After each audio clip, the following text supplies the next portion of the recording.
కనిపిస్తుంది.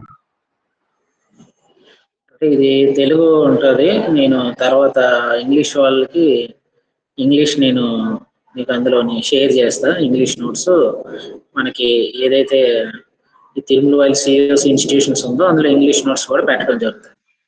ఇందులో మనం ముఖ్యంగా గమనించుకున్నట్లయితే దేవుణ్ణి ఎందుకు నమ్ముకోవాలి అనే దాని గురించి మనం ఒకసారి ఆలోచించేద్దాం. అంటే ఫండమెంటల్ దీంట్లో ఆల్రెడీ ఇందులోని క్రైస్తవులే అంటే బాప్తిసం పొందిన వారు ఎవరైనా ఉన్నారా? Yes sir. ఓకే. మీరు ఎప్పటి నుంచి క్రైస్తవంలో ఉన్నారు బ్రదర్? సార్ నేను 2019 సార్. 19. బాప్తిసం తీసుకోలేదండి? తీసుకున్నాను సార్. క్రీస్తు సంఘం అనకాపల్లిలో తీసుకున్నారా? సార్ జాషువా గారు ఇచ్చారు సార్. అనకాపల్లి జాషువా గారు. ఓకే. ఎవరైనా బాప్తిసం తీసుకోలేని వారు ఎవరైనా ఉన్నారా ఈ క్లాస్ జాయిన్ అయిన వాళ్ళు? సరే, అయితే మామూలుగా మనం బాప్తిసం తీసుకున్నాం, క్రీస్తు సంఘంలో మెలుగుతూ ఉన్నాం.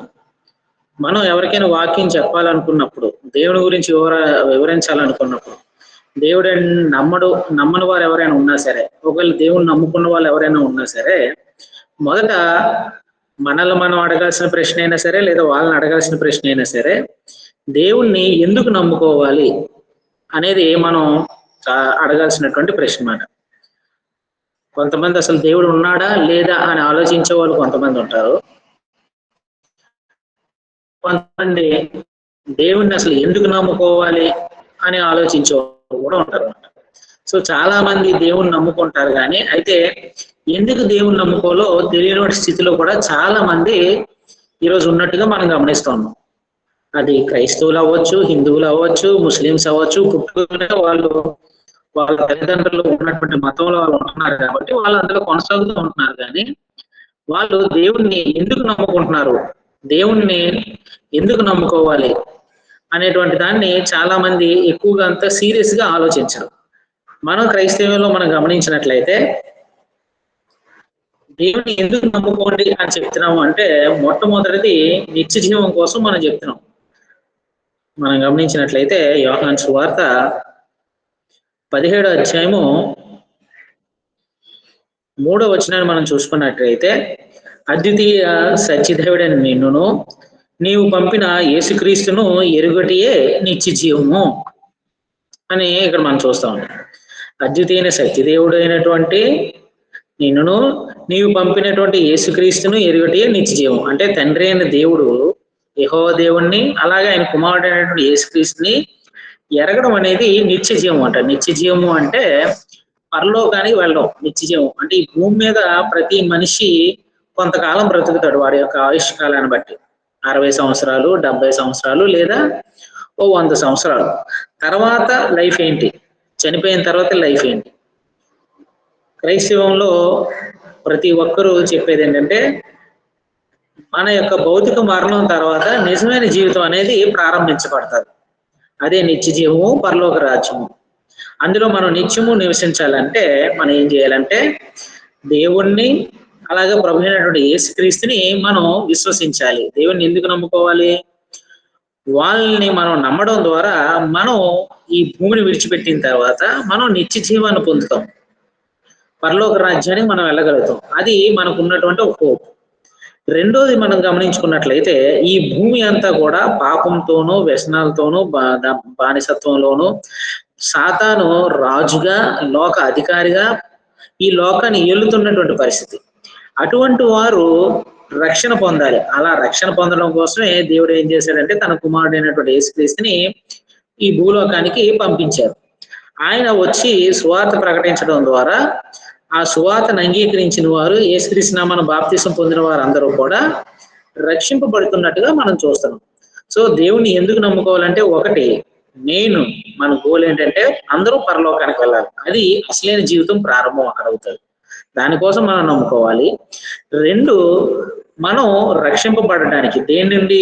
పాపం నుండి మనం రక్షింపబడడానికి. మార్కు సువార్త 16వ అధ్యాయం 16వ వచనం మనం చూసుకున్నట్లయితే, నమ్మి బాప్తిసం పొందినవాడు రక్షింపబడును, నమ్మని వానికి శిక్ష విధింపబడును అని ఉన్నారు. నమ్మి బాప్తిసం పొందిన వాడేమో రక్షింపబడతారు. ఎవరు? యేసుక్రీస్తుని నమ్మి వారి పాపాలను ఒప్పుకొని వారు మారు మనసు పొంది వాళ్ళు కనుక బాప్తిసం పొందితే వాళ్ళందరూ కూడా ఏమవుతారంటే వాళ్ళు దాని నుంచి రక్షింపబడతారు. నమ్మని వారికి ఒక పరిస్థితి ఏంటంటే తీర్పు దినాన వారికి శిక్ష కలుగుతుంది. సో దేవుణ్ణి మనం ఎందుకు నమ్ముకుంటున్నాము, ఎందుకు నమ్ముకోవాలి అంటే ఈ భౌతిక జీవితం తర్వాత పరలోక రాజ్యంలో మన జీవితాన్ని కొనసాగించడం కోసం, అంటే నిత్య జీవం కొరకు. 2, ఈ లోకంలో పాపలోకంలో ఉంటున్నటువంటి మనము, ఈ పాపంలో మనం మునిగి తేలుతున్నటువంటి మనము, ఈ స్వభావము ఈ అలవాట్ల ద్వారా పాపానికి దాసులమైనటువంటి మనము ఈ పాపంలో నుండి రక్షింపబడడానికి, దేవుని రాజ్యంలో ప్రవేశించడం కోసం మనం ఏం చేస్తామంటే బాప్తిసం ద్వారా రక్షింపబడుతున్నాం. సో 1 నిత్య జీవం కొరకు, 2 రక్షింపబడటం కోసం, 3 మనం చూసుకున్నట్లయితే ఆత్మీయమైనటువంటి ఆశీర్వాదాలు పొందడం కోసం మనం దేవుణ్ణి నమ్ముకోవాలి. అందరూ దేవుణ్ణి నమ్ముకుంటారు. దేనికి నమ్ముకుంటారంటే దేవుణ్ణి నమ్ముకోవడం ద్వారా వారి రోగాలు పోతాయని, దేవుణ్ణి నమ్ముకోవడం ద్వారా వాళ్ళు ఆశీర్వదింపబడతారని, దేవుణ్ణి నమ్ముకోవడం ద్వారా వాళ్ళకి సుఖ సంపదలు అన్నీ వస్తాయని చెప్పి అందరూ భౌతిక సంబంధమైన వాటి కోసం దేవుల్ని మొక్కుతూ ఉంటారు. కొంతమందికి వాళ్ళు చేసేటువంటి తప్పు పనుల వల్ల, వ్యాపారాల వల్ల దేవుణ్ణి నమ్ముకోకపోతే దేవుడు వారికి ఇచ్చిన వాళ్ళ దగ్గర ఉన్న ఆస్తి పోతాదేమో, లేదంటే వాళ్ళు చేసే తప్పుల వల్ల దేవుడు వారికి శిక్ష విధిస్తారేమో అని చెప్పి ఇంకొంతమంది ఏం చేస్తారంటే దేవుణ్ణి భయంతో నమ్ముకొని ఆయనకి పూజలనే, పునస్కారాలనో, లేదంటే కానుకలో ఏదో రకంగా హుండీల్లో వేస్తూ నమ్ముకునే వాళ్ళు ఉంటారు. క్రైస్తవులుగా దేవుని ఎందుకు నమ్ముకోవాలంటే ముఖ్యంగా 3 విషయాల్లో మనం దేవుని నమ్ముకోవాలి. 1, ఈ జీవితం తర్వాత అసలైన జీవితం పరలోకంలో ప్రారంభమవుతుంది. దాన్ని స్వతంత్రించుకోవడం కోసం దేవుని నమ్ముకోవాలి. అందులోకి మనం స్వతంత్రించుకోవాలి, ఆ పరలోక రాజ్యం వెళ్ళాలంటే భూమి మీదే నేను మారు మనసు పొంది నా పాప క్షమాపణ నిమిత్తం ప్రభువైన యేసుక్రీస్తు నామములో ఆయన రక్తం ద్వారా మనందరం కూడా రక్షింపబడాలి. అంటే ఈ లోకంలో నుంచి మనం రక్షింపబడటం కోసం. 3, ఆత్మీయమైనటువంటి ఆశీర్వాదాలు పొందడం కోసం మనం ఏం చేయాలంటే దేవుణ్ణి నమ్ముకోవాలి. ఎఫెసీయులకు రాసిన పత్రిక 1:13-14 వచనాల్లో ఇక్కడ ఆత్మీయ సంబంధమైనటువంటి ఆశీర్వాదాలు అనేవి ఉన్నాయి. ఆత్మ సంబంధమైన ఆశీర్వాదాలు అంటే మన శరీరం అనేది భూలోకంలో మనం విడిచిపెట్టి వెళ్ళిపోతాం. ఈ శారీరకమైనటువంటి సుఖ సంపదలు కానీ, ధనము కానీ, అర్హత కానీ, చదువు కానీ, లేదంటే మీకు ఉన్నటువంటి ఆస్తిపాస్తులు కానీ, స్థిరాస్తులు, ఇవన్నీ ఏంటంటే భౌతిక సంబంధమైనవి. వీటన్నిటిని మనం భూమి మీద విడిచిపెట్టేసే మనం వెళ్ళాలి, దేవుని దగ్గరికి మనం వెళ్ళాలి. ముఖ్యంగా ఈ భూమి మీద మనం సంపాదించుకోవాల్సినటువంటి కొన్ని ఆశీర్వాదాలు ఉన్నాయి. దేవుని దగ్గర నుంచి సంపాదించుకోవాల్సినటువంటి ముఖ్యమైనటువంటి ఆశీర్వాదాలు ఉన్నాయి. అవి ఎఫెసీయులకు రాసిన పత్రిక 13-14 వచనాల్లో మనం చూసుకున్నట్లయితే, మీరును సత్యవాక్యమును అనగా మీ రక్షణ సువార్తను విని క్రీస్తునందు విశ్వాసం ఉంచి వాగ్దానం చేయబడిన ఆత్మ చేత ముద్రింపబడితిరి. 14, దేవుని మహిమకు కీర్తి కలుగుటకై ఆయన సంపాదించుకున్న ప్రజలకు విమోచనము కలుగు నిమిత్తము ఈ ఆత్మ మన స్వాస్యమునకు సంచుకరువుగా ఉన్నాడు. సంచుకరువు అనే మాటకు అర్థం ఏంటంటే టోకెన్ అడ్వాన్స్. ఇది నెల్లూరు సైడ్ వాడేటువంటి మాట. సంచుకరువు అనేది టోకెన్ అడ్వాన్స్. మనం ఏదైనా కొనాలనుకుంటే ముందు అడ్వాన్స్ ఇచ్చి మనం దాన్ని తీసుకుంటాం కదా, అలాగా సంచుకరువుగా ఉన్నాడన్నమాట ఆత్మ. సో ఈ ఆత్మ ద్వారా మనం ఏం పొందాలంటే ఆత్మ సంబంధమైనటువంటి ఆశీర్వాదాలు మనం పొందాలి. అవి ఏమేమి ఆశీర్వాదాలు అంటే మొత్తం 8 ఆశీర్వాదాలు ఇక్కడ చెప్పడం జరిగింది. అందులో మొట్టమొదటి మనం గమనించుకున్నట్లయితే పాప క్షమాపణ. మొట్టమొదటిది పాప క్షమాపణ. 2, నీతిమంతునిగా తీర్చబడుట. అంటే మనం చేసినటువంటి పాపాలన్నీ కూడా క్షమింపబడాలి. ఈ పాపాలు క్షమింపబడాలంటే ఏవో పుణ్యాలు, పూజలు, లేదా కానుకలు, దాన ధర్మాలు చేస్తే పాపాల నుంచి క్షమింపబడవు. కేవలం ప్రభువు మన కోసం కాచినటువంటి రక్తం ద్వారా ఈ పాప క్షమాపణ దొరుకుతుంది. దీనికి ఎలాంటి రూపాయి ఖర్చు పెట్టనవసరం లేదు. ఇది మనకి ఉచితంగా లభించేటువంటిది అన్నమాట. అది 2 నీతిమంతుడుగా తీర్చబడతాం. ఎవరైతే పాప క్షమాపణ పొందుతారో, ఎవరైతే క్రీస్తు యొక్క రక్తంలో వాళ్ళు కడుగబడతారో వాళ్ళందరూ కూడా ఏమవుతారంటే నీతిమంతులుగా తీర్చబడతారంట. అంటే అప్పటి వరకు వారి చరిత్రలోని ఏమేమైతే చేశారో బాప్తిసం ద్వారా నీటిలో మునిగి లేచిన తర్వాత వారి గతం అంతా కూడా తుడిచివేయబడుతుంది. జీవ గ్రంథంలోనే ఆ వ్యక్తి యొక్క పేరు ఒక నీతిమంతునిగా రాయబడుతుంది అన్నమాట.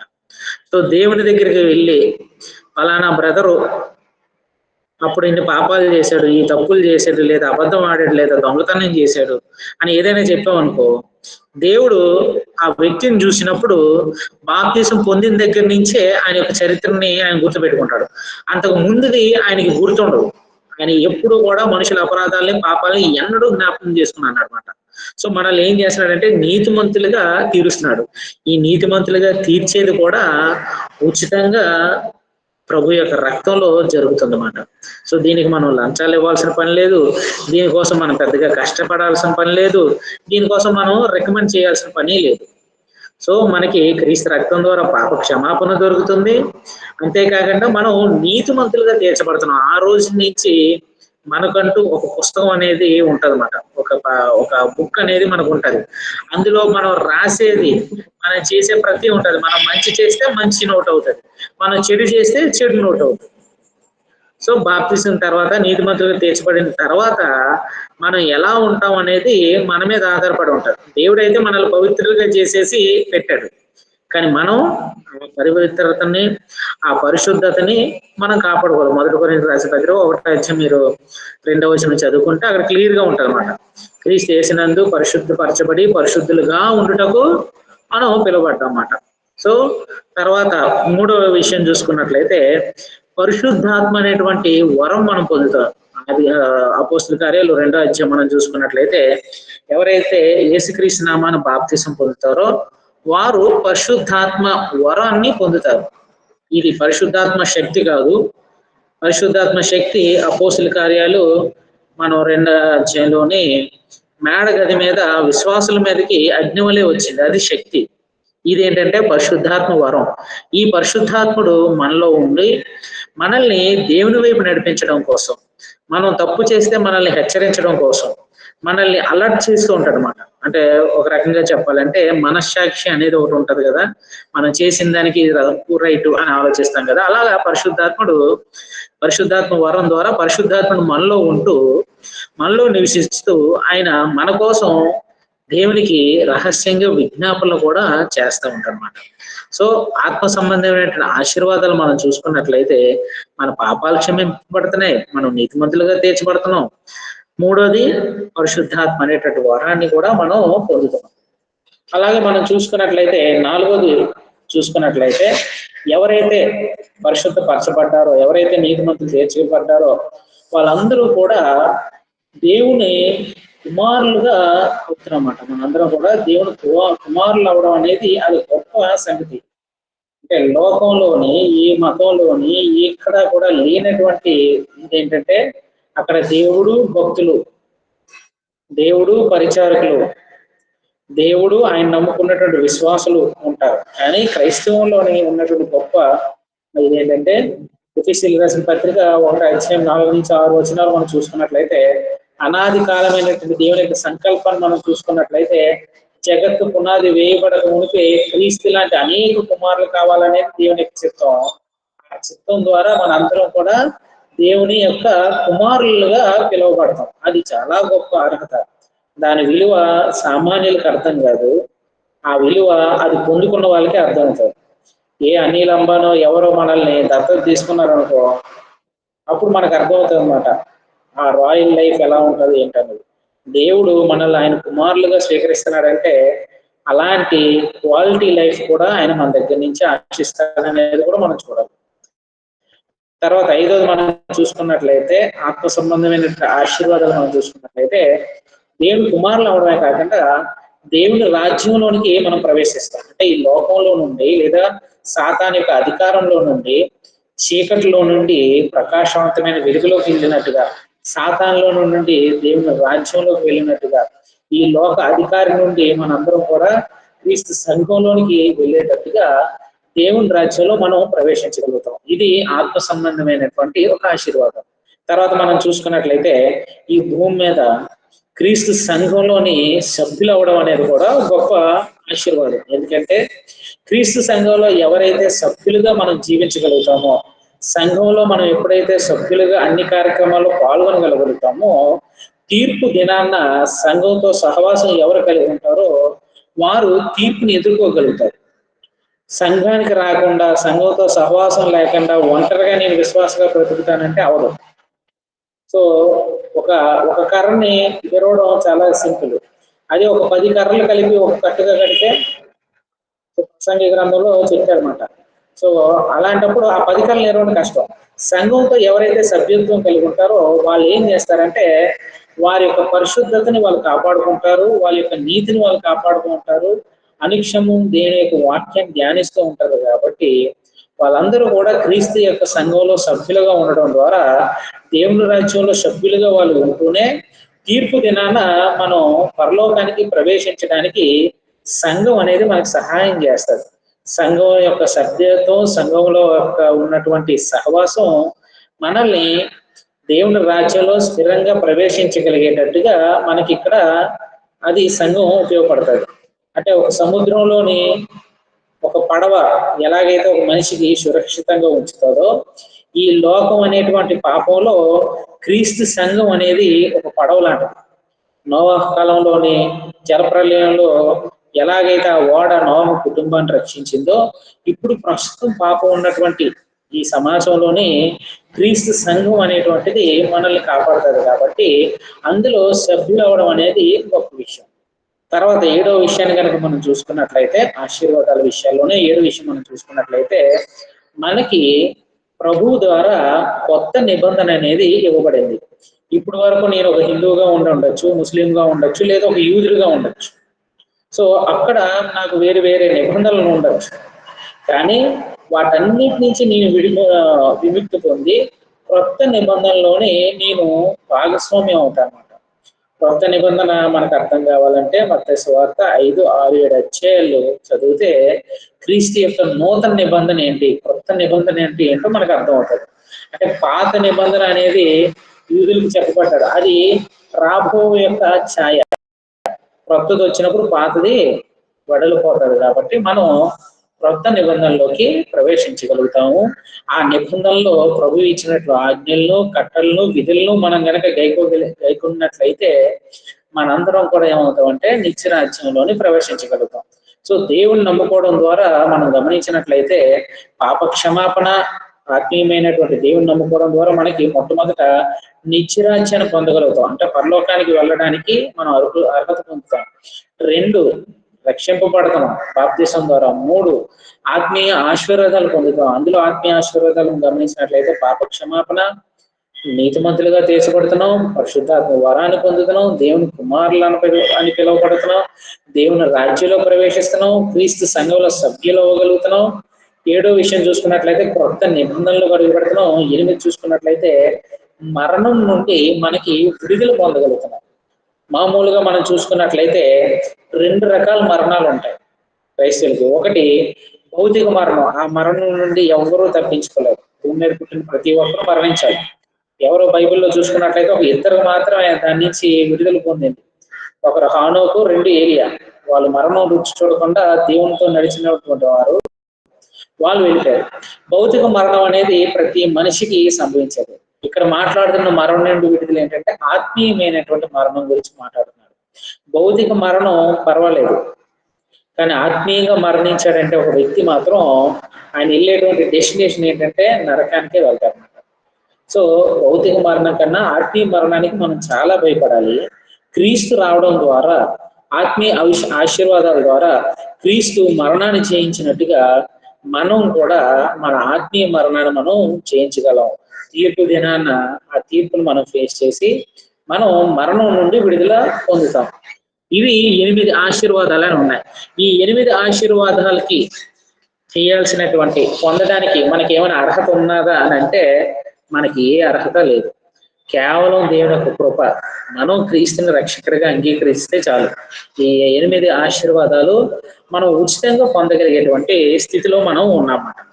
తర్వాత మనం చూసుకున్నట్లయితే ఇవి మాత్రమే కాకుండా భౌతిక సంబంధమైనటువంటి అవసరాల కొరకే కాకుండా దేవుణ్ణి మనం అంటే ఇక్కడ కేవలం భౌతిక సంబంధమైన అవసరాల కొరకే కాకుండా దేవుణ్ణి మనం నమ్ముకోకూడదు. కానీ ఉదాహరణకి అంటే సంఘంలోకి వస్తే, దేవుని రాజ్యంలోకి వస్తే ఏదో ఆహారం దొరుకుతుందనో, లేదో ఎక్కడైనా క్రైస్తవంలోకి వస్తే వాళ్ళు ఫ్రీగా చదువులు చేపిస్తారనో, లేదా వివాహాలు చేస్తారనో, పిల్లలనో, ఉద్యోగమనో, ఆరోగ్యమనో, ఇల్లు దనో, కేవలం వీటి కోసం మాత్రమే దేవుణ్ణి నమ్ముకుంటారు.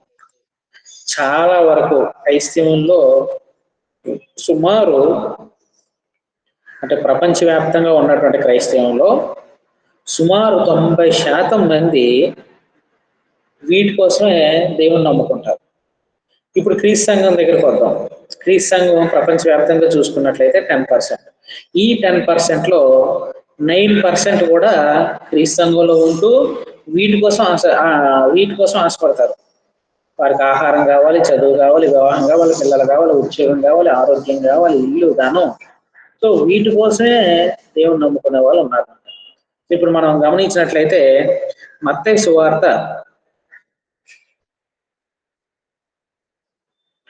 5వ అధ్యాయం మనం చూసుకున్నట్లయితే 45వ వచనం మనం చూసుకున్నట్లయితే మత్తయి సువార్త 5వ అధ్యాయం 45వ వచనం మనం చూసుకున్నట్లయితే ఆయన చెడ్డవారి మీదను మంచివారి మీదను తన సూర్యుని ఉదయింపజేసి నీతిమంతుల మీదను అనీతిమంతుల మీదను వర్షం కురిపించుచున్నాడు.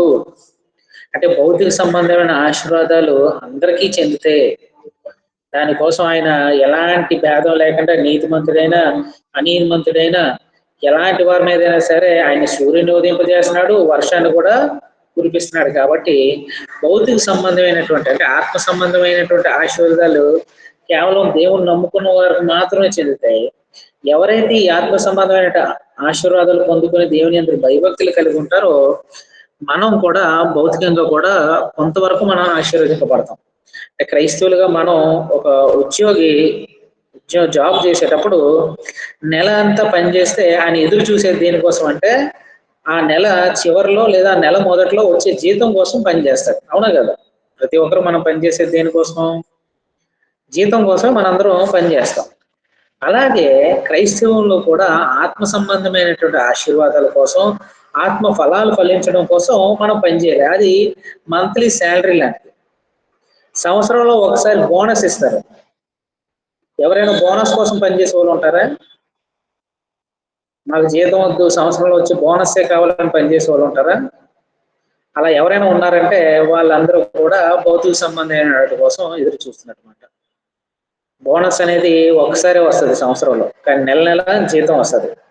క్రీస్తులో మనకున్నది ఏంటంటే ఆత్మ సంబంధమైన ఆశీర్వాదాలు, ఆత్మ ఫలాలు అనేవి ఈ నెల నెల వచ్చేటువంటి జీతం లాంటిది. బోనస్ అనేది భౌతిక సంబంధమైనటువంటి ఆశీర్వాదం లాంటిది.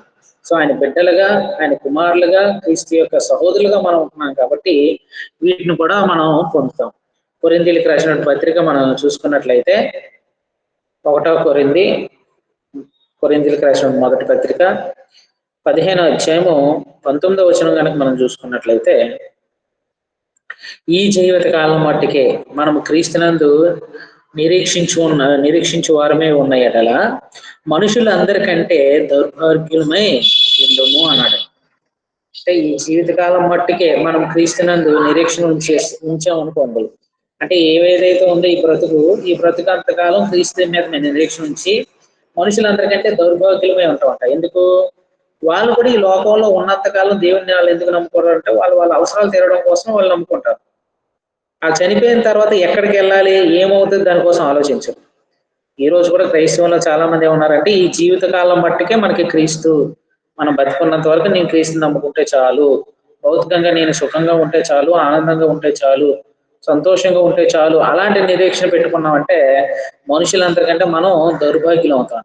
మన నిరీక్షణ ఎలా ఉండాలంటే నిత్య రాజ్యాన్ని పొందేటట్టుగా, పరలోక రాజ్యాన్ని స్వతంత్రించుకోగలిగేటట్టుగా, మన పాపాలన్నీ క్షమింపగలిగేటట్టుగా, ఎప్పటికప్పుడు మనం మారు మనసు పొందగలిగేటట్లుగా, ఆత్మీయ ఆశీర్వాదాలు పొందుకున్నటువంటి ఆశీర్వాదాలు మనం పోగొట్టుకోకుండా ఆత్మ ఫలాలు ఫలించగలిగేటట్టుగా మనం ఉండగలిగినట్లయితే అది దేవుడు కోరుకున్నటువంటిది. అంటే దేవుణ్ణి ఎందుకు నమ్ముకోవాలి? దేవుణ్ణి నమ్ముకోవడం ద్వారా దేవునికి ఏమైనా ప్రయోజనం ఉందా? దేవుణ్ణి నమ్ముకోవడం ద్వారా మనకే ప్రయోజనం ఉంది. మనమే ఆశీర్వదింపబడతాం. ఇవన్నీ కూడా దేవుడు అంటే దేవుణ్ణి ఎందుకు నమ్ముకోవాలి అనేటువంటి పాఠంలో మనం దీన్ని గమనించాలన్నమాట. ఇది జస్ట్ ఒక ఇంట్రడక్షన్ పాఠం మాత్రమే. ఇందాకలా రిజిస్ట్రేషన్ చేసుకోలేని వాళ్ళు ఎవరైనా ఉన్నారా?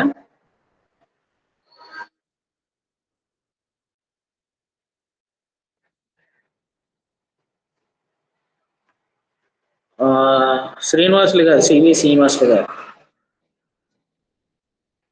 బ్రదర్ మీది రోల్ నెంబరు 16 వచ్చిందండి.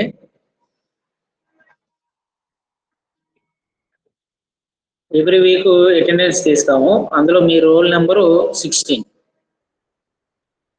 ఇంకొకరు ఎవరు నిర్మల్ అని జాయిన్ అయినట్టున్నారు.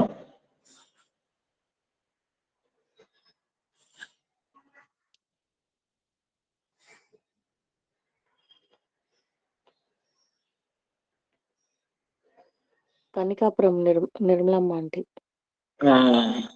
నిర్మలా గారు మీది రోల్ నెంబర్ 18 అండి.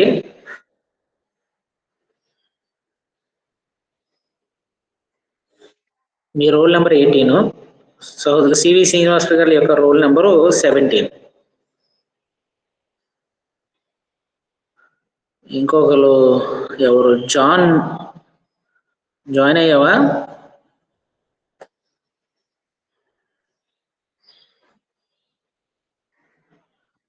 జాన్ ఇది రోల్ నెంబరు 19 వస్తుంది. అటెండెన్స్ వేసేటప్పుడు నువ్వు నీ రోల్ నెంబర్ గుర్తుపెట్టుకో. 19. ఓకే ఓకే అన్న. తర్వాత యోహాన్ గారు.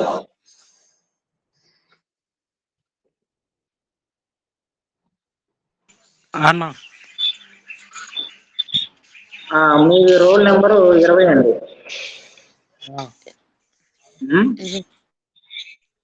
మీది రోల్ నెంబరు మీది 20.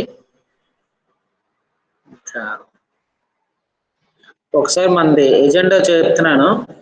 అంటే గ్రూప్ లో ఆల్రెడీ నేను ఆ ఛానల్ సబ్స్క్రైబ్ చేసుకున్న వాళ్ళ దీంట్లోనే కోర్స్ తాలూకు డీటెయిల్స్ మనం పెట్టాం. 2 years 4 సెమిస్టర్లు అవుతాయి. మొదట ఫండమెంటల్ లెసన్స్ ఒక 22 ఫండమెంటల్ లెసన్స్ చెప్పడం జరుగుతుంది. తర్వాత ప్రతి 6 నెలలకి ఒక ఆన్లైన్ టెస్ట్ లేదా ఆఫ్లైన్. ఇక్కడ చెన్నైలో కురుపేట దగ్గరలో ఉండేవాళ్ళు మీరు ఆఫ్లైన్ రాయొచ్చు. దూరంగా ఉన్న వాళ్ళు ఆన్లైన్ లో ఇప్పుడు గూగుల్ ఫామ్ ఏదైతే ఉందో అలాగే అందులోనే సింపుల్ గా ఎగ్జామ్ అటెంప్ట్ చేయగలిగేటట్టుగా ఉంటుంది. ఇలా 4 సెమిస్టర్లో 4 ఎగ్జామ్స్ రాయాల్సి ఉంటుంది. 66 పుస్తకాల యొక్క అవుట్లైన్ అనేది ఇవ్వడం జరుగుతుంది. అంటే ప్రతి అధ్యాయాన్ని ఎలాగ పారా వైజ్ గా డివైడ్ చేసుకోవాలి, ఆ పారాకి హెడ్డింగ్ ఏం పెట్టుకోవాలి, అలాగే అధ్యాయానికి ఏం హెడ్డింగ్ పెట్టుకోవాలి, పుస్తకంలో అధ్యాయం వైజ్ గా సందర్భాలను మనం ఎలా గుర్తు పెట్టుకోవాలనేది అవుట్లైన్ అనేది చెప్పడం జరుగుతుంది. అలా 4 సెమిస్టర్స్ ఎగ్జామ్స్ రాసిన వాళ్ళకి లాస్ట్ గ్రాడ్యుయేషన్ టైంలోనే వాళ్ళకి బహుమతులు ఇవ్వడం జరుగుతుంది. అలాగే ఎవరైతే పార్టిసిపేట్ చేస్తున్నారో వాళ్ళందరికీ కూడా ఒక సర్టిఫికెట్ ఇవ్వడం జరుగుతుంది. అలాగే బైబిల్ ఒకటి ఇవ్వడం జరుగుతుంది. ఇప్పుడు ఏదైతే ఈ 4 సెమిస్టర్లో క్లాసెస్ చెప్తున్నామో దానికి సంబంధించినటువంటి మెటీరియల్స్ మీకు ఇవ్వడం జరుగుతుంది. ఏదైతే మనం క్లాసులు చెప్తున్నామో దానికి సంబంధించినటువంటి సెమిస్ట్రీకి ఒక బుక్, అలాగే 4 బుక్స్ మీరు తీసుకుంటారు. అలాగే ఒక బైబిల్ బ్యాగ్ కూడా మీకు వస్తుంది. ఇది అందరికీ వచ్చేది. ఎగ్జామ్ లో వచ్చినటువంటి రిజల్ట్స్ ని బట్టి వారికి గిఫ్ట్స్ అనేవి డిపెండ్ అయి ఉంటాయి, 1st, 2nd, 3rd అనేది. సో మనం చూసుకున్నట్లయితే ఫండమెంటల్ లెసన్స్ ఏవైతే ఉన్నాయో ప్రాథమిక పాఠాలు అన్నీ కూడా అందులో కవర్ అవుతాయి. సంఘ చరిత్ర, సంఘము, ఆరాధనా క్రమము, ఇవన్నీ కూడా అందులోని మనకి కవర్ అయిపోతాయి. సో హెర్మెటిక్స్, అలాగే ఇవన్నీ కూడా మనకి కవర్ అవుతాయి. బుక్స్ 66 పుస్తకాలు కూడా మనం అందులోనే కవర్ చేసుకుంటాం. సో ప్రతి ఆదివారం మానకుండా జాయిన్ అవ్వండి. ఎవరైనా 3 వారాలు కనుక మానేశారు అని అంటే మాత్రం వాళ్ళకి అంటే వాళ్ళు ఇంకా డిస్క్వాలిఫై అవుతారు. సో దానికి తగిన రీజన్స్ అనేవి ఉండాలి. ప్రతి సెషన్ లోని మొదట 10 మినిట్స్ అటెండెన్స్ తీసుకుంటాం. లాస్ట్ 15 మినిట్స్ లో కూడా లాస్ట్ 5 మినిట్స్ అటెండెన్స్ తీసుకుంటాం. ఈ మధ్యలోనే లెసన్ అయిపోయిన తర్వాత డౌట్స్ సెక్షన్ ఉంటుంది. చెప్పిన పాఠం మీద మీకు ఏదైనా డౌట్స్ ఉంటే మీరు ఆ డౌట్స్ అడగచ్చు. దానికి క్లారిటీ ఇస్తామన్నమాట. ఇంతే కాకుండా ఇంకా ఏమైనా ఉన్నాయి అనుకుంటే నెలలో ఒక రోజు అంటే ఒక సాటర్డే నైట్ 8 to 9 క్లాస్ ఉంటుంది. ఏదైనా క్లాసెస్ మిస్ అయ్యారు, ఏదైనా క్లాస్ సరిగా అర్థం కాలేదు, ఇంకా డీటెయిల్ గా దాని గురించి తెలుసుకోవాలి, డౌట్స్ ఎక్కువగా ఉన్నాయి అనుకుంటే దానికి ఒక రోజు సపరేట్ గా సాటర్డే నైట్, నెలలో ఒక సాటర్డే నైట్ ఒక 1 hour దానికోసం మనం సెషన్ పెట్టుకుంటాం అన్నమాట. అది. సో ఇంకా ఎవరైనా రిజిస్టర్ చేసుకోవాలనుకున్న వాళ్ళు ఉంటే వాళ్ళ పేర్లు ఇవ్వండి. నెక్స్ట్ వీక్ నుంచి కూడా వాళ్ళు జాయిన్ అవ్వచ్చు. స్టెల్లా జాయిన్ అవుతావా? అన్న వందనాలు అన్న. అవునన్నా జాయిన్ అవుతానన్నా. ఓకే, నువ్వు ఒక్కదానివైనా రిచర్డ్ కూడా? ఇప్పటికి నేను ఒక్కదానేనన్నా, కావాలంటే రిచర్డ్ అడిగి చెప్తానన్నా. అడుగు, ఇద్దరు కలిసి జాయిన్ అవ్వండి. సరే అన్న. సరే అన్న. సరే అన్న. సో నెక్స్ట్ వీక్ లోపు మిగతా వాళ్ళని కూడా మీరు జాయిన్ చేయొచ్చు. సరే అన్న, అడుగుతాను. నీది రోల్ నెంబర్ 21 వచ్చింది. సో ఆ నెంబర్ గుర్తుపెట్టుకో. నెక్స్ట్ టైం అటెండెన్స్ తీసుకునేటప్పుడు ఆ రోల్ నెంబర్ చెప్తాం, మీరు అటెండెన్స్ పలకాలి. సరే అన్న. సరే. అది. సో ఇప్పుడు దేవుని ఎందుకు నమ్ముకోవాలి అనే దాని మీద ఏమైనా డౌట్స్ ఉన్నాయా?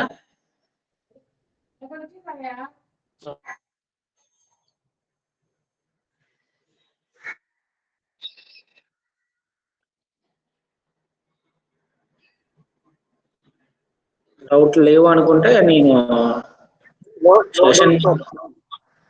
బ్రదర్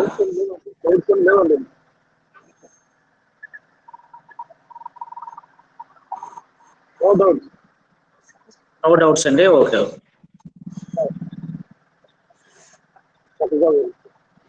ఓకే, అయితే మీకు ఈ పాఠం ఏదైతే ఇప్పుడు చెప్పానో ఆ నోట్స్ మీకు మన ఛానల్లోని ఎవరైతే ఉన్నారో తిరుమల వైల్ సిఓసి ఇన్స్టిట్యూషన్ లో ఈ లెసన్ తెలుగు ఇంగ్లీష్ రెండు కూడా పెట్టడం జరుగుతుంది. ఎవరికి ఏ లాంగ్వేజ్ కంఫర్టో దాన్ని మీరు చూసుకోండి. ఎప్పటికప్పుడు ఆ లెసన్ కూడా అందులో ఈ రోజుల్లో ఒక 2 hours లో పెట్టడం అవుతుంది. సో దాన్ని మీరు ఒకసారి ఫాలో అవ్వండి. వచ్చే వారం మనం దేవుడిని ఎందుకు నమ్ముకోవాలని చూసాం. నమ్ముకున్న తర్వాత ఆ నమ్ముకునేటువంటి దేవుడికి ఉండాల్సినటువంటి లక్షణాలు ఏంటి? ఎందుకు నమ్ముకోవాలంటే మనం నిత్యరాజ్యాన్ని సంపాదించడం కోసం, రక్షింపబడడం కోసం, ఆత్మీయమైనటువంటి ఫలాలు ఫలించడం కోసం, ఆత్మీయంగా మనం అభివృద్ధి పొందడం కోసం మనం వాటి కోసం దేవుణ్ణి నమ్ముతున్నాం. అలా నమ్మేటప్పుడు ఎలాంటి దేవుని మనం నమ్మాలి, ఆ దేవుడు అనేటువంటి వ్యక్తికి ఉండాల్సినటువంటి లక్షణాలు ఏంటి అనేది కూడా మనం చూద్దాం.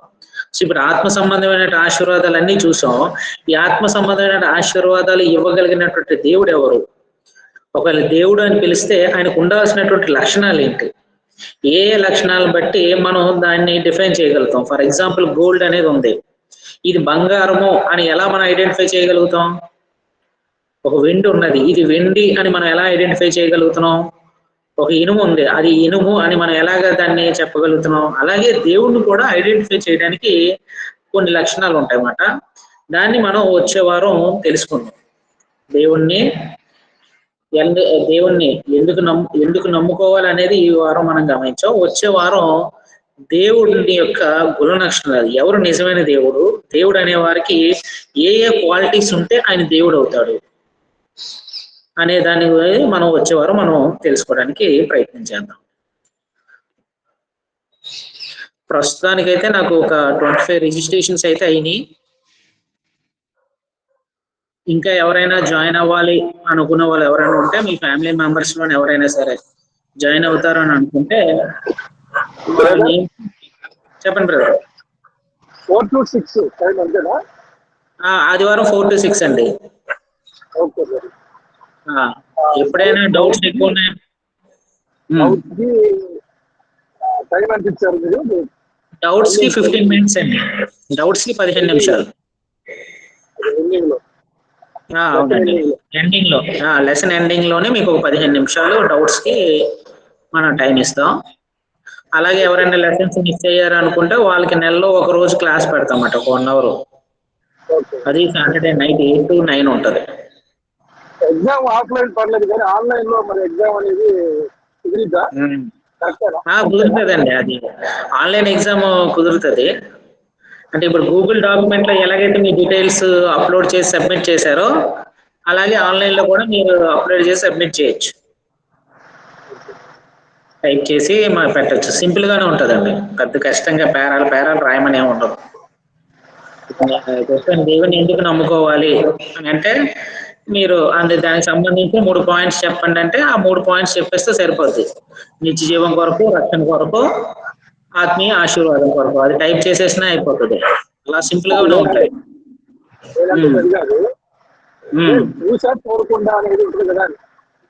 ఇప్పుడు చూసి రాశారనుకోండి, ఏముంది ఇప్పుడు మీరు చూసి రాశారా చూడకుండా రాశారా అనేది నన్ను మీరు మోసం చేయలేదు, దేవుని మోసం చేయలేరు కదా. అది నేను అంటుంది ఆఫ్లైన్ అంటే ఓకే కానీ ఆన్లైన్ లో జరగదు కదా అని అంటున్నాను. అదే ఆన్లైన్ లోనే అయితే మరి అది వాళ్ళ యొక్క విజ్ఞతను బట్టి ఉంటది. ఇది మామూలుగా అందరూ అనుకోలేదు కదా, దేవునికి సంబంధించింది కాబట్టి. నేను ఎగ్జామ్ ఇన్విజిలేటర్ గా నేను మిమ్మల్ని చూడలేకపోవచ్చు, కానీ దేవుడు అది చూస్తున్నాడు అనేటువంటి భయం ఉంటే తప్పు చేయరండి.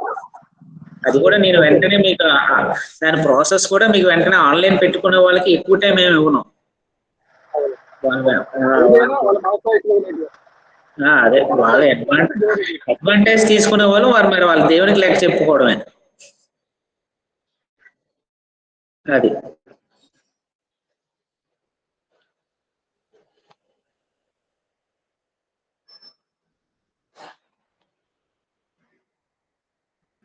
రాజ్ కుమార్ జాయిన్ అవుతున్నావా? ఎస్ అన్నా. ఓకే, అయితే నీది రోల్ నెంబరు 22 వస్తుంది. ఓకే అన్నా. ఓకే అన్నా. నీది రోల్ నెంబర్ నీది 22 వస్తుంది. So every Sunday 4 to 6. ఈరోజు జస్ట్ ఇంట్రొడక్షన్ క్లాస్ మాత్రం అయింది. ఓకే అన్నా. ఎట్లాగా ఇది జరుగుతుంది, 2 years కోర్స్ ఎలా ఉంటుంది అన్నది వివరించన్నమాట. 4 terms లోనే మొత్తం బైబిల్ సంబంధించిన 66 పుస్తకాలు, అలాగే ప్రసంగ శాస్త్రము, ప్రాథమిక పాఠాలన్నీ కూడా ఇందులో కవర్ అవుతాయి. చూడన్నా. సో వచ్చే వారం వరకు టైం ఉంది. ఈ లోపు ఇంకెవరైనా జాయిన్ అవుతారని అనుకుంటే వాళ్ళకు కూడా ఆ లింక్స్ పంపించి రిజిస్టర్ అవ్వమనండి, ఎవరైనా జాయిన్ అవ్వాలి అని అనుకుంటున్నారు.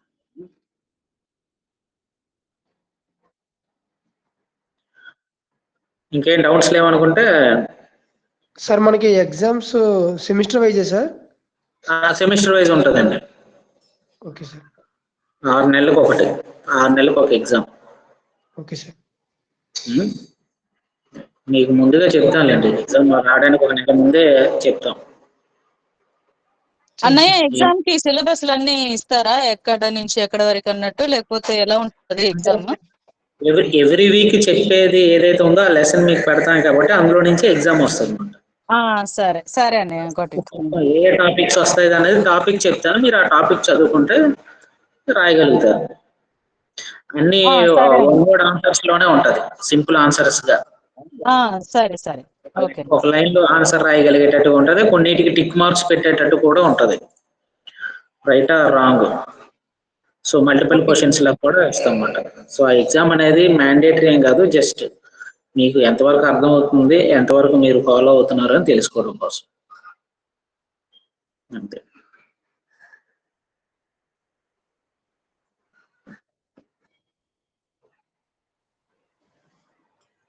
Hello sir. చెప్పండి. సార్ ఇప్పుడు మనకి ఈ 2 ఇయర్స్ కోర్స్ మనకి ఫ్యూచర్ లో ఎంతవరకు ఉపయోగపడుతుంది సార్ మామూలుగా? అంటే ఫ్యూచర్ లో అంటే ఒకటి సంఘంలో బలమైన పనిముట్లుగా పనిచేయాలనుకుంటే ఉపయోగపడుతుంది. యూత్ క్లాస్ లోని టీచ్ చేయడానికి ఉపయోగపడుతుంది.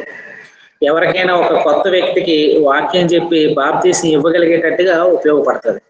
జస్ట్ కోర్సు వినేసి ఆగిపోతే ఇదే రిజల్ట్. వారంలో నేను ఇప్పుడు చెప్పిన పాఠం తర్వాత మీరు ఆ వారం అంతా ఆ పాఠం సంబంధించి మీరు ఏదైనా నోట్స్ కానీ దాన్ని డీటెయిల్ గా చదువుకున్నారు అనుకోండి, అది మిమ్మల్ని ఒక సువార్థికుల స్థాయికి తీసుకెళ్తుంది. జస్ట్ వినేసి వదిలేస్తే జస్ట్ మీరు ఏదో యూత్ క్లాస్ చెప్పుకోవడానికి, సంఘంలో ఏదైనా కార్యక్రమాలు నడిపించుకోవడానికి, ఏదైనా ఒక ప్రసంగం చేయడానికి ఆ నాలెడ్జ్ వరకు ఇస్తాం. ఎందుకంటే ప్రసంగ శాస్త్రంలో ప్రసంగాలు ఎలా తయారు చేసుకోవాలి, టాపిక్ మీద ఎలా చేయాలి, వచనం బేస్ చేసుకుని ఎలా చేయాలి, క్యారెక్టర్ వైజ్ మనం ఎట్లాగా ప్రసంగం తయారు చేయాలి. సో అది లాస్ట్ లో నేను ఆ ప్రసంగం ఎలా ప్రిపేర్ చేయాలో కూడా చెప్తా. అది మీ ద్వారానే ఒక ప్రసంగం ఎలా వస్తుందో కూడా అది మేము చేసి చూపిస్తాం అన్నమాట. మీరే ఒక ప్రసంగం తయారు చేయగలిగేటట్టుగానే ఇవన్నీ ఉంటాయి. కానీ అది ఆ రోజు మాత్రం వదిలేస్తే మాత్రం పెద్ద ఎఫెక్ట్ ఉండదు. కానీ మీరు ఆ వారం అంతా మీరు చెప్పిన స్టడీ చేశారనుకోండి, సో మీరు ఫ్యూచర్ లో ఒక సంఘాన్ని, ఒక కుటుంబానికి వాక్యం చెప్పి మీరు ఒక సంఘం కూడా ప్రారంభించగలుగుతారు. ఏదైనా మేము చెప్పేది ఏంటంటే మామూలుగా ఇప్పుడు ఆఫ్లైన్ లో నేను తీసుకునే బైబిల్స్ కాలేజ్ కోర్స్ లోని ఎవరైనా జాయిన్ అవ్వాలంటే అక్కడ సంఘ సువార్థిక నుంచి మేము లెటర్ తీసుకుంటున్నాం. సువార్థికులు అనుమతిస్తేనే ఆయన స్టూడెంట్ గా జాయిన్ చేసుకుంటాం. లేదంటే ఈ 2 ఇయర్స్ కోర్స్ చేసిన తర్వాత ఆయన ఏం చేస్తాడంటే అక్కడికి వెళ్ళి ఆ సంఘంలో ఉన్నటువంటి ఒక 5 తీసుకెళ్ళి ఇంకో సంఘం పెట్టేస్తున్నారు అనమాట. అందుకని సువార్థికుడి యొక్క ఆమోదంతోనే మేము ఆఫ్లైన్ కోర్స్ ఏదైతే ఉన్నదో ఇప్పుడు నెల్లూరులో కానీ, భీమవరంలో కానీ, అన్నవరంలో కానీ జరుగుతుందో దానికి స్థానిక సంఘం నుంచి మాకు లెటర్ కావాలన్నమాట. ఎవరైతే ఆ సంఘ సువార్థికుడు మాకు లెటర్ ఇస్తాడో ఈ బ్రదర్ మంచివాడే, ఈయనకు వాక్యం నేర్పించండి, ఈయన వాక్యం నేర్చుకోవడం ద్వారా నలుగురికి సేవ చేయగలడు, మా సంఘంలో కూడా బలంగా ఉపయోగపడతాడు అని నమ్మకం ఎవరికైతే సువార్థికులు ఉంటుందో వాళ్ళనే మీ స్టూడెంట్స్ గా తీసుకుంటున్నాం అన్నమాట. నా మోటివ్ ఏంటంటే సంఘంలో ప్రతి ఒక్కరు బలంగా ఉండాలి. చాలా మందికి ప్రార్థనలు కూడా చేయలేని పరిస్థితి ఉంటారు, బైబిల్ రీడింగ్ చేయలేని వాళ్ళు ఉన్నారు. ఇలా కాకుండా మనం యాక్టివ్ గా మన సంఘాన్ని డెవలప్ చేసుకోవడానికి ఈ కోర్స్ అనేది మనకి ఉపయోగపడుతుంది. నా మోటివ్ ఏంటంటే, నేను యాక్చువల్గా ఈ కోర్స్ ఎంచుకోవడానికి కారణం ఏంటంటే సార్, భవిష్యత్తులో దేవుని చేత ఒక స్వార్థ పరిచర్యలో ఒక పనిముట్టుగా వాడబడాలి అనే దాని గురించి సార్. దానికైతే ఈ కోర్స్ మీకు బాగా ఉపయోగపడుతుందండి. కాకపోతే మేము చెప్తున్న దాన్ని మీరు స్టడీ చేస్తూ ఉండగలిగినట్లయితే, ఆ పాఠాన్ని మీరు మరలా మీరు చూడకుండా చెప్పగలిగినట్లయితే మీరు ఈజీగా ఎక్కడికి వెళ్ళినా మీరు సేవ చేయగలుగుతారు. ఒక ఫ్యామిలీని మీరు మార్చగలరు, ఒక మనిషిని మీరు మార్చగలిగేటువంటి కాన్ఫిడెన్స్ అయితే మాత్రం మీకు మొదట 6 నెలల్లోనే వస్తుంది. అది బైబిల్ మీద ఒక అవగాహన ఉన్నదంటే మనం ఈజీగా సువార్త మనం ప్రకటించగలం. ఎవరు ఏది అడిగినా మనం ఆ పుస్తకం మీద కాన్ఫిడెంట్ గా మాట్లాడగలం. అది ప్రకటన గ్రంథం 12 అధ్యాయంలో ఏముందని అడిగితే సైలెంట్ అయిపోతారు అందరూ. ఈ కోర్స్ చేశారనుకోండి ఆ పుస్తకం మీద మనకు ఒక అవుట్లైన్ వస్తుంది కాబట్టి ఈ అధ్యాయంలో ఇది ఉంది, ఈ అధ్యాయంలో ఇది ఉందని మనం ఈజీగా గుర్తు పెట్టుకోగలం. కనీసం మనం దాంట్లో ఉన్న సందర్భాన్ని అయినా సరే మనం ఆన్సర్ చేయగలుగుతాం అన్నమాట. వాళ్ళు చెప్తున్నది నిజమా అబద్ధ బోధ అనేది మనకు ఒక ఐడియా వస్తుంది నేర్చుకుంటున్నాం కాబట్టి. దాని ప్రకారం మనం ఫాలో చేయగలుగుతాం.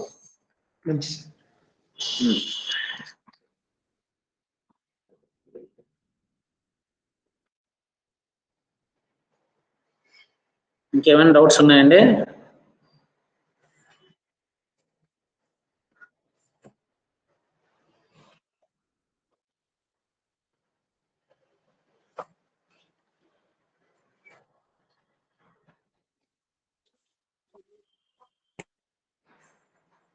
సరే, ఇంకే డౌట్స్ లేవనుకుంటే ప్రేయర్ చేసుకొని ఈ రోజు క్లాస్ మనం ముగించుకుందాం. వచ్చే వారం నుంచి మనకి రెగ్యులర్ గా క్లాస్ అనేది ఉంటుంది. ఈ రిజిస్ట్రేషన్స్ ఏమి ఉండవు, డైరెక్ట్ గా అటెండెన్స్ తీసుకుంటాం, క్లాస్ ప్రారంభించుకుంటాం. దానికి సంబంధించిన ఏమైనా డౌట్స్ ఉంటే దాని మీద మనం క్లారిఫై చేసుకుంటాం అన్నమాట. సో ప్రార్థన చేసుకుందాం. పరలోకమందున మా తండ్రి, దయగల మా నాయన, మీ ఘనమైన నామానికి వేలాది కృతజ్ఞతాస్తుతులు తెలియజేస్తున్నాం తండ్రి. ఈ ఆదివారం దినాన ఈ ఆన్లైన్ ద్వారా ఈ విధంగా కలుసుకొని మీ యొక్క వాక్యాన్ని నేర్చుకోగలిగేటట్లుగా మీ కృప దయచేసి వందనాలు. తండ్రి ఈ 2 years బైబిల్ కోర్స్ ఏదైతే ఉందో ఆసక్తిగా ఇందులో జాయిన్ అయినటువంటి ప్రతి ఒక్కరిని దీవించండి, ఆస్వాదించండి. వారి జ్ఞానాన్ని, ఆరోగ్యాన్ని, బలాన్ని, శక్తిని దయచేయమని వేడుకుంటున్నాం తండ్రి.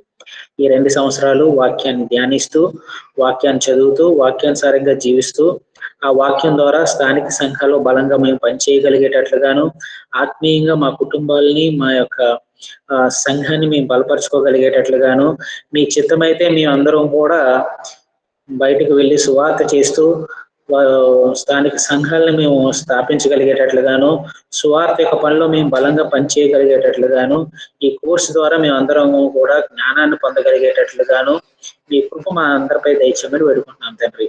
ఎవరెవరైతే రిజిస్ట్రేషన్ చేసుకున్నారో వారందరూ ఎడతెక్కకుండా ప్రతి వారం కలుసుకొని వాక్యాన్ని నేర్చుకొని ఆ వాక్యంలో ఉన్నటువంటి సందేహాలన్నిటికీ కూడా వాళ్ళందరూ ఆ సందేహాలన్నిటినీ కూడా తీర్చుకోగలిగేటట్లుగాను, స్థిరంగాను, యథార్థంగాను, బలంగాను పనిచేయగలిగేటట్లుగాను మీకు ఒక దయచేయమని వేడుకుంటున్నాం తండ్రి. ఇంకా ఎవరైతే జాయిన్ అవ్వాలనుకుంటున్నారో వారందరూ కూడా జాయిన్ అవ్వగలిగేటట్లుగాను, ఈ క్లాస్కి ఎలాంటి ఇబ్బంది లేకుండా మీ కృపలో ఇది జరగగలిగేటట్లుగా సహాయం దయచేయమని ఈ చిన్ని ప్రార్థన మా ప్రభువు మా రక్షకుడైన యేసుక్రీస్తు నామమున అడిగి వేడుకుంటున్నాం తండ్రి. ఆమేన్. అందరికీ వందనాలండి. ఉన్నారు